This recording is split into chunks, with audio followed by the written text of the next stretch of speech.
Jungo Kompartiyasi Mərkəzi Komitetining təsdiqlashi bilan Mərkəzi İntizam Tekshirish Komiteti, Dövlətlik Reviziya Komiteti yaqında Dövlətlik Taraqqiyot va Islohot Komiteti partiya guruhining sobiq a'zosi, muavin mudiri, Dövlətlik Energiya idorasi partiya guruhining sobiq sekretari, idora boshlig'i Nurbakrini qonun intizomga eg'ir xiloflik qilganligi uchun delo turg'izib tekshirdi. Nurbakri tashkilning tekshirishiga qarshilik qilib, tashkiliy suhbatda aynan tushuntirish bermagan. Oshko'z, sheriklik qilib, jamiyat xarakterlik sheriklashib, vazifasidagi qolaylik yoki xizmat huquqidan, martabasidan shakllangan qolaylik sharoitidan foydalanib, boshqalarga vazifasini o'stirish, xizmat yo'tkilish, korxona tijorati, kon boyliqlarini echish qatorliq jihatlarda yordam qilib, bevosita yoki tuqqanlar orqali boshqalardan qonunsiz holda zo'r so'mlik mol-mulk olgan. Markazning 8 belgilamasining ruhiy xiloflik qilib, uzoq muddat boshqalardan oilasidagilarga oliy darajalik bekab, maxsus shofir qatorliq mulozimatlar bilan haqsiz ta'minlashni talab qilgan. Iqlim bilan qarshilashib, intizomga xiloflik qilib, ko'p qatim belgilamaga xilof holda oliy darajalik ziyofat qabul qilgan. Zo'r so'mlik sovg'at, shirinkani olgan, turmushda rohat farog'atga, huzur halovatga berilib, axloqda buzilib, pul satan sodis qilgan. Nurbakri g'oya va e'tiqodini yo'qotgan. Uningda 4 on qilchimi yo'q. Partiyaning siyosiy intizomi, tashkiliy intizomi, poklik intizomi, turmush intizomiga eg'ir xiloflik qilgan. Vazifaga munosabatli qonunga xilof qilmish shakllantirgan va pora elish jinoyat o'tkazgan. Partiya 18-qurultaydan keyin ho'shini yig'magan, qo'lini tatmagan, yiqishni, ayminishni bilmagan. Xarakteri intayin yomon, oqibati intayin eg'ir bo'lib, qattiq bir taraf qilish kerak. Jungo Kommunistik Partiyasining intizom jazosi nizomi, Junxo Xalq Jumhuriyatining reviziya qonuni qatorliq aloqador belgilamalariga asosan Markaziy Intizom Tekshirish Komiteti doimiy komitetining yig'inida muzokara qilish hamda Markaziy komitetining tasdiqlashi orqali Nurbakirga partiyadan qo'g'lash jazosi berish qaror qilindi. Davlatlik reviziya komiteti uning xizmatini haydash jazosi berdi. Uning qonun intizomga xilof tafovati musodara qilindi. Uning jinoyatga chetishlik masalasi taftish organining qonun bo'yicha tekshirib ayblashiga o'tkazib beriladi. Chetishlik mol-mulki deloga qo'shib o'tkazib beriladi.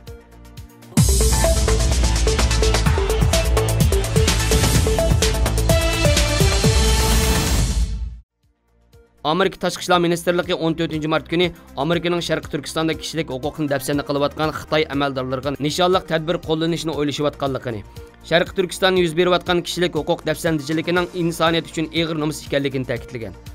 Amerika Tashqi ishlar Ministerligi bayonotchisi Robert Palladino 14-mart o'tkazilgan kundalik axborot yig'inida biz bu qilmishni sodir qilayotgan kishilarning javobgarligini surishtiramiz.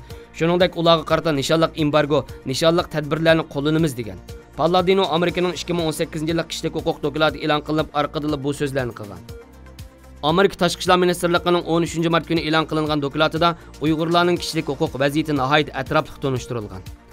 Doklatda Xitoyning Sharqiy Turkistonda yig'ib olish lagerlarini qurib, Uyg'ur, Qozoq va boshqa musulmon millatlarni keng ko'lamli qamishiligi maqsadi ularning madaniyati, diniy e'tiqodini yo'qotish ekanligini ta'kidlagan. Reuters'ning xabarida Robert Palladino keyinroq o'zining embargo degan so'zni xato ishlatganligini bildirgan. Ammo nishonliq tadbir qo'llanamiz degan so'zning ma'nosiga tushuncha bermagan.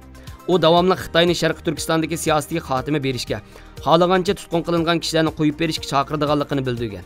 U Turkiyaning yaqinda Uyg'ur diyori vaziyatiga bergan bahosi va uning rayonda yuz berayotgan ishlarni insoniyat uchun og'ir nomus deganligiga nihoyat qoyil bo'lgan.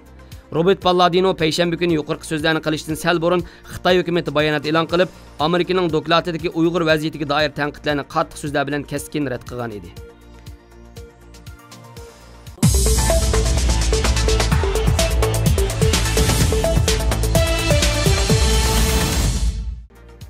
Xitoyning muavin tashqi ishlar ministerligi Li Yuching 15-mart kuni Birlashgan Davlatlar Tashkiloti kishilik huquq kengashining yillik yig'inida so'z qilib, Xitoy hukumati kasbiy tarbiyalash markazlari deb tunishtirib kelayotgan yig'ib olish lagerlarini aqlagan. Uning bildirishicha, Sharqiy Turkistonda asabiylik ideyasining yo'qilishiga ergishib, lagerlar tadrijiy taqiladi ekan. Lagerlar masalasi Birlashgan Davlatlar Tashkilotining kishilik huquq kengashining bu yil 25-fevral boshlangan 40-navbatlik yillik yig'inda demokratik davlatlarning kun tartibidagi asosli masalaga aylangan. Yig'inda ular Xitoy hukumatini lagerlarni taqab, tutqunlarni qo'yib berishga undagan. Amerika hukumatining ilgari surishicha, navbatda bu lagerlarda 800 mingdan 3 milliongacha kishi tutib turilmoqda ekan. Li Yuching juma kunidagi Birlashgan Davlatlar Tashkilotida Xitoyning siyosatini oqlashdan avval Amerika Tashqi ishlar Ministerligi Sharqiy Turkistonda kishilik huquqni dafsana qilgan Xitoy amaldorlariga qarata tadbir qo'llanganligini bildirgan edi. Reuters agentligining xabar qilishicha, Li Yuching yig'inda Xinjiang doiralarining zo'ravonlik, terrorlik jinoyatlarini bostirish uchun tadbir olganligini va asabiylikni tugutish tadbirlarini yo'lga qo'yganligini ilgari surgan.